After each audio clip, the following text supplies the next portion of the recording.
तुमच्याही कलिंगडामध्ये मर रोगाचा प्रादुर्भाव झाला आहे का? तर हा व्हिडिओ तुमच्यासाठी. नमस्कार शेतकरी मित्रांनो, मी ऋषिकेश शिरकर. स्वागत आहे तुमचं कृषी विथ ऋषी या यूट्यूब चॅनलमध्ये. शेतकरी मित्रांनो, ज्यावेळेस आपण कलिंगड लागवड करत असतो, लागवड केल्याच्या नंतर काही दिवसानंतर रोपं ज्यावेळेस आपली चांगल्या पद्धतीने जर्मिनेट होऊन चांगल्या पद्धतीने आल्याच्या नंतर आपल्याला त्याच्यामध्ये काही समस्या पाहायला मिळतात. काही समस्या झाड लहान असताना पाहायला मिळतात, काही झाड वेलात म्हणजे चांगलं फळ लागल्याच्या नंतर आपल्याला त्याच्यामध्ये काही समस्या आपल्याला त्याच्यामध्ये जाणवत असतात. त्याच्यामध्येच एक मुख्य समस्या म्हणजे मर रोग, की जे आपल्याला जो काय बुरशीचा प्रकार आहे तर तो याच्यामध्ये आपल्याला पाहायला मिळतो. तर त्याची लक्षणं काय आहेत आणि त्याच्यावरती उपाययोजना आपण कशा पद्धतीने करू शकतो, तर तेच आज आपण या व्हिडिओच्या माध्यमातून पाहणार आहे.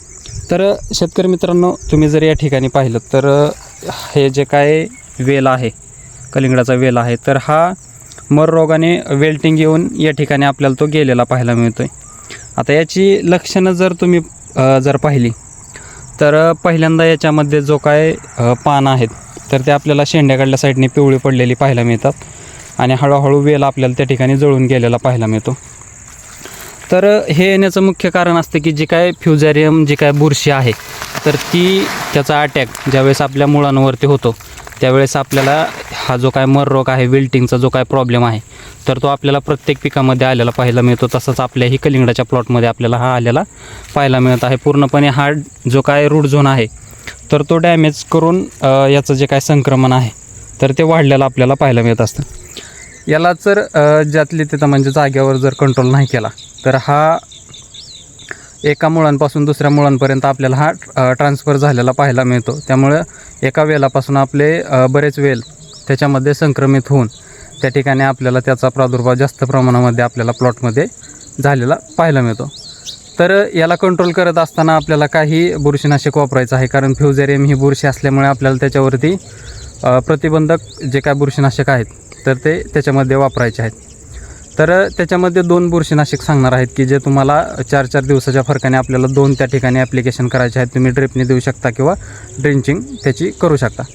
त्याच्यामध्ये पहिल्यांदा डोस देत असताना जे काय ॲलाईट आहे तर ते ॲलाईट त्याच्यामध्ये वापरायचं आहे. प्रति एकरसाठी आपल्याला त्या ठिकाणी 450 ग्रॅम ते 500 ग्रॅम आपल्याला त्या ठिकाणी प्रति एकरसाठी आपल्याला त्या ठिकाणी त्याचं ॲप्लिकेशन करायचं आहे. तुम्ही ड्रिपने करू शकता किंवा ड्रिंचिंग करू शकता. त्याच्यानंतर एक 4 ते 5 दिवसाच्या फरकाने आपल्याला तुम्हाला जे काय ब्ल्यू कॉपर आहे आणि त्याच्यासोबतच जे काय ट्रिप्टोसायक्लिनच्या ज्या काय ते आहे तर त्याचं ॲप्लिकेशन तुम्हाला ते 4 ते 5 दिवसानंतर त्याच्यामध्ये आपल्याला ते करायचं आहे. अशा पद्धतीने नियोजन केल्याच्यानंतर जो काय मर रोग आहे किंवा जी काय कलिंगडामध्ये वेल्टिंग आलेले आहे तर ते आपल्याला त्या ठिकाणी पूर्णपणे थांबलेले पाहायला मिळण्याचं जे काय संक्रमण आहे किंवा याचं जे काय ट्रान्सफर दुसऱ्या झाडांना होणार आहे तर ते त्या ठिकाणी पूर्णपणे स्टॉप झालेलं पाहायला मिळेल आणि जो काय मर रोग आहे तर त्याच्यावरती आपल्याला 100% त्या ठिकाणी नियंत्रण मिळालेलं आपल्याला पाहायला मिळेल. शेतकरी मित्रांनो, हा व्हिडिओ तुम्हाला कसा वाटला हे कमेंटमध्ये नक्की सांगा आणि जर व्हिडिओ आवडला असेल तर कलिंगड उत्पादक शेतकऱ्यांपर्यंत नक्की शेअर करा. धन्यवाद.